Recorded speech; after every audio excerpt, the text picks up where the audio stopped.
বাটা হয়ে গেছে ডাল।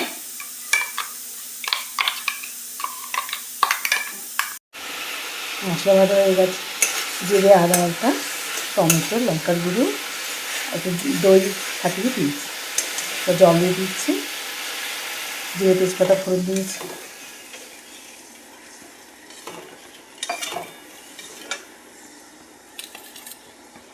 ছোলা ডালের বড়া ভেজে রেখেছি, এবার দিয়ে দিচ্ছি বড়াগুলো।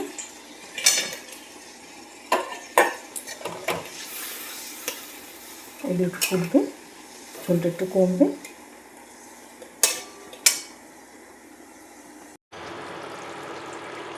বড়ার ঝোল হয়ে গেছে, গরম মশলা দেওয়া হয়ে গেছে, এবার নামিয়ে দেবো।